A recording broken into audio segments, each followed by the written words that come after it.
एक बार भाग्य और लक्ष्मी में कौन बड़ा है, इस बात पर विवाद छिड़ गया। माता लक्ष्मी ने भाग्य से कहा कि मैं जिसे चाहूँ धनवान बना सकती हूँ और जिसे चाहूँ गरीब बना सकती हूँ।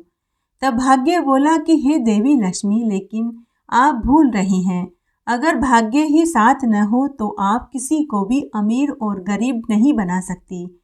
तब दोनों में यह बात छिड़ गई। तभी उन्हें वहां एक गरीब मजदूर दिखाई दिया। माता लक्ष्मी ने कहा कि ठीक है, इस मजदूर को मैं 7 दिन में अमीर बना दूंगी, तुम इसे गरीब करके दिखाओ। भाग्य मुस्कुराने लगा।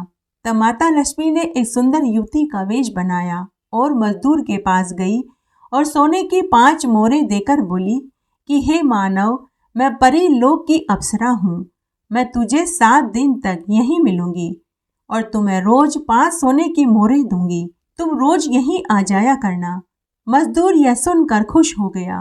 वह 5 सोने की मोहरें 7 दिन तक लेकर जाता रहा, लेकिन भाग्य उसे घर पहुंचने के बाद उन मोहरों को कोयले में बदल देता, क्योंकि उसके भाग्य में अमीरी लिखी ही नहीं थी। 7 दिन के बाद भाग्य व लक्ष्मी पुनः उस मजदूर के घर गए तो उसकी गरीबी जस की तस ही थी।